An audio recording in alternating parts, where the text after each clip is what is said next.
Full focus clearly on the league matches for now, John, but the European draw came out yesterday and the second qualifying round draw out this morning. So the first round against 𝗕𝗏 Diddeleng from Luxembourg, away first and then back at Richmond. What were your thoughts when the draw came out yesterday?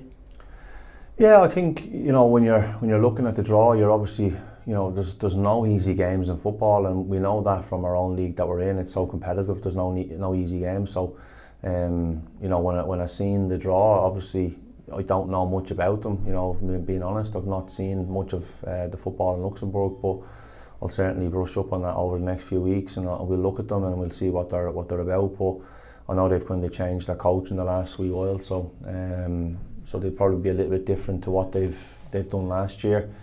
Some of the players that were there last year are still there, so we might be able to get an idea what they do and how they play. So, but yeah, like I said, it's not going to be an easy game. They're obviously one of the highest coefficients we could have got. I think the highest we could have got. So, in that sense, it's a very difficult draw. Probably the positive is that they're out of season. You know, so we're in season, and the second game being at home, you know, I think is a positive that if we get a good positive result out there, we're then coming back to Richmond with our crowd behind us for that second leg. I know the focus is on the league games, Anto, but the European draw came out this week as well. We'll face 𝗕𝗏 𝗃𝗏𝘃, who you have experience against. You would have played against them twice for Bohs a couple of seasons ago. So when the draw came out, it's a team that you were a little bit familiar with. Yeah, of course. Yeah, it was good times with Bohs. We went on a good European run there. We obviously played in 𝗕𝗏, which was special. So yeah, now we get on the ground. It's a nice ground over there, to be fair.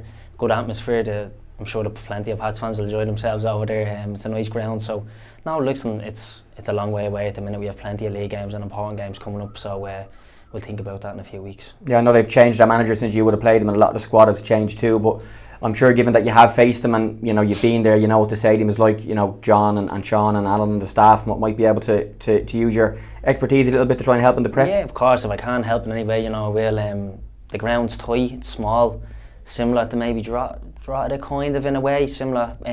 Not a big stand, small ground, but as I said, I'm sure our fans will have a great time over there. Yeah, it's an exciting time for the players too, given we've got a Friday, the FAI Cup to come, and Europe as well. So from, again, your point of view as a player, I'm sure it's exciting that the break is done. We're in a good place in terms of the league position and all systems go now. Yeah, this is the best time of year now, you know. The break's over and it's business time, as they say, isn't this, where the trophies are handed out and hopefully we're up the top end of the table, and the cup run as well is something that I really want to go after this year. You know, I was obviously unfortunate to lose the Pats in the cup final the year before, or 2 years ago, but no, it's a great day out, and obviously Europe, we'd like to have a good rattle at that this year, and I can't see why we can't go it all the way.